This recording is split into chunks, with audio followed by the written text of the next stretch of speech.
Hey, good afternoon. It's Friday. My name is Michael Wynn. I am the Chief Digital Officer at Digital Ops, division of RB Oppenheim Associates. And today, I wanted to talk about, does your brand provide an experience? So if you have a brick and mortar store and people come into your store to either purchase products or sign up for services, then you are creating an opportunity for them to experience your brand.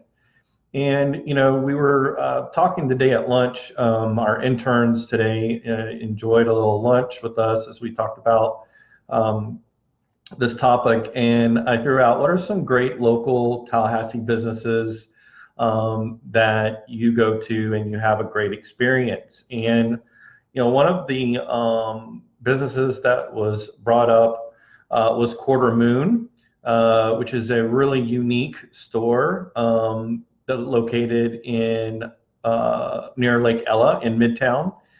And when you walk into Quarter Moon, you're immediately greeted with this very colorful pattern, but yet relaxing, environment. And they have a very unique, I think, experience for people that come in. And then, sort of the next question is how do you provide that experience for your customers and returning customers online?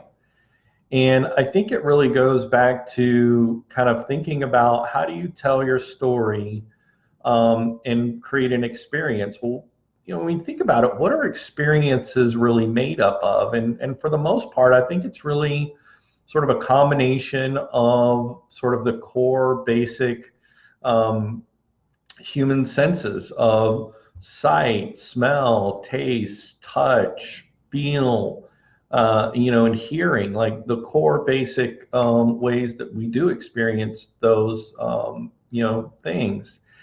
And so maybe that's part of, like, if you follow Quarter Moon's Instagram or you see them on Facebook, they're always, they're providing an extension of that same real world experience when you go into their store.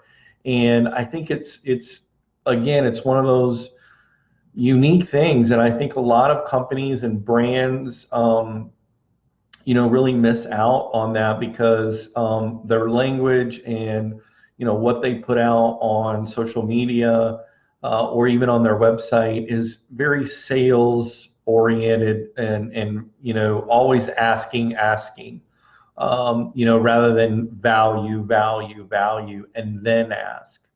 And so I think that, one of the things that we encourage our clients to do and try to help them kind of think creatively about is how can we reproduce or recreate and tell the story on social media to extend that brand experience for your customers. And so you think about Facebook and you think about, how Facebook was originally designed to be a digital network or an extension of real world relationships. Now, of course, nowadays people connect with each other. They've never even met, and that's totally fine.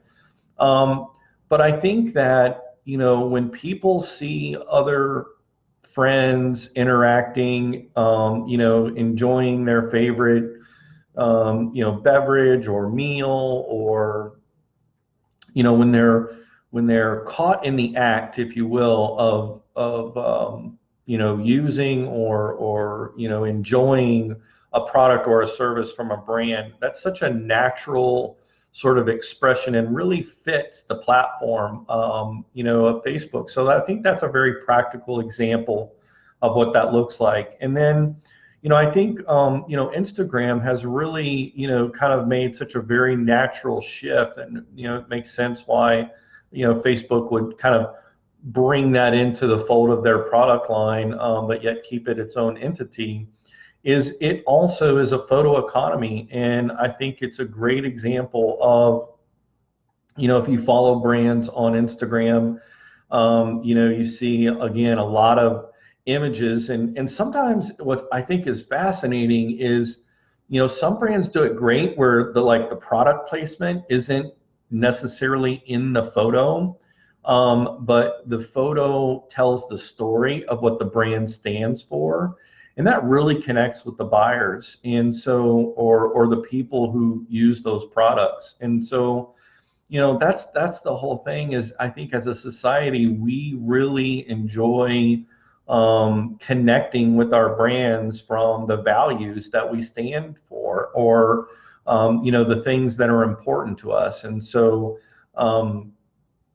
brands that do a good job of, and companies and businesses that do a good job of connecting with those motivations and those values and those beliefs that are connected with their company through social media, they are creating that sort of extension of what it means for person-to-person relationships, and it's not just sales message after sales message.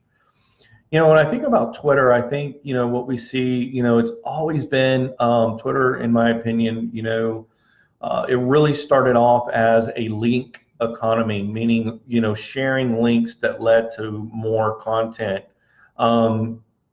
And obviously, as the platform has evolved, it's become short videos, it's become images as well as links. But for the most part, it is that. So I think that's really important for brands to keep that in mind, because you're going to have some people that are your customers who don't have Instagram, but they love Twitter, and you may have some people that are on Facebook and don't have Instagram, or they may watch YouTube all day long and don't have any of the other platforms. And so I think that understanding that and creating content that tells that story and connects with the sight, taste, touch, smell, and hearing senses to create that experience. Maybe you create that blog post that says 7 great ways to prepare for your vacation, and you tie it all back into your accounting business and keeping receipts, or whatever it is. Again, that's the kind of content that's great for Twitter, because it's a link, it goes back to your blog, and it's just an extension of what your company already provides. And then as we approach and look at maybe like a LinkedIn platform where we're trying to create that experience there, I think quotes, quick little things as we scroll through, but got to think the mindset of someone that's in LinkedIn. They're thinking about leadership, they're thinking about thought leaders. And so how does your product or service sort of echo in that mindset? And then of course, YouTube, short videos, long format videos is a great way to tell your story, whether you put a slideshow with music on it. There's lots of different ways to be able to create that experience, that brand experience through video, and let that live on YouTube. And then, Snapchat obviously is living in the moment and capturing those moments where, you see it for the first time, you taste it for the first time, you touch it for the first time, you smell it for the first time, you hear it, for the first time. Imagine your customers going through and experiencing your brand through the senses, and capturing that in that moment is a great way to tell your story and create that brand experience through social media. And that's really all I wanted to talk about today, and just kind of share that. I love the local businesses here in town that I mentioned. Aegis Business Technologies is a fantastic local tech company. I recommend them. Madison Social does an incredible job. And if you want to find out more local businesses, follow #IHeartTally, and you'll learn more. Thank you so much, guys. Hey, guess what? I'm on vacation next week, so I will catch back up with you starting August 6th. My name is Michael Wynn. I'm the Chief Digital Officer of Digital Ops, a division of RB Oppenheim Associates, and have a great weekend. We'll see you next time.